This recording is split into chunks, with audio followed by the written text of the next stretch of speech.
వరుసగా 2 భారీ చిత్రాల నుంచి ఇలా తప్పుకోవడం దీపిక ఇమేజ్ నైతే బాగానే డ్యామేజ్ చేసేదే అన్నది అయితే స్పష్టంగా తెలుస్తుంది. ఆమె కెరీర్ మీద ఈ పరిణామాలు ప్రతికూల ప్రభావం చూపుతాయని భావిస్తున్నారు. రోజుకు ఇండియన్ ఫిలిం ఇండస్ట్రీలో బిగ్గెస్ట్ న్యూస్ అంటే దీపిక పడుకోనే కల్కి పార్ట్ 2 నుంచి తప్పుకోవడమే. ఇది అన్ని భాషల సినీ పరిశ్రమల్లోనూ కూడా చర్చనీయాంశంగా మారింది. ఒక సినిమాకు సంతకం చేశాక ఏదో ఒక దశలో ఆర్టిస్టులు తప్పుకోవడం కొత్తేమీ కాదు. కానీ ఒక భారీ చిత్రం పార్ట్ 1 సూపర్ సక్సెస్ అయ్యాక రెండో భాగం నుంచి కథానాయిక తప్పుకోవడం మాత్రం బహుశా ఇదే తొలిసారి కావచ్చు. ఈ విషయంలో అందరూ దీపికానే నిందిస్తున్నారు. ఆమె ఈ మధ్య నిర్మాతలను బాగా ఇబ్బంది పెడుతుందని, రకరకాల కండిషన్స్ డిమాండ్స్ తో చుక్కలు చూపిస్తుందని, ఈ నేపథ్యంలోనే స్పిరిట్ నుంచి కూడా దీపికను సందీప్ రెడ్డి వంగ తప్పించాడని, అయినా ధోరణి మారకపోవడంతో ఇప్పుడు కల్కి టీము ఆమెకు గుడ్ బై చెప్పిందనే ప్రచారం కూడా సోషల్ మీడియాలో గట్టిగా జరుగుతోంది. ఇక దీపికకు సోషల్ మీడియా జనాలు విపరీతంగా అయితే ట్రోల్ చేస్తున్నారు. ఇక వరుసగా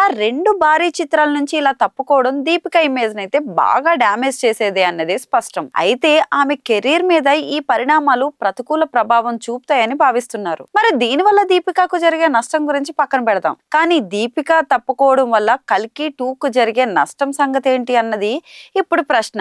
కల్కి 2 ఆషామాషి సినిమా అయితే కాదు. 100 కోట్ల బడ్జెట్ తో ముడిపడింది.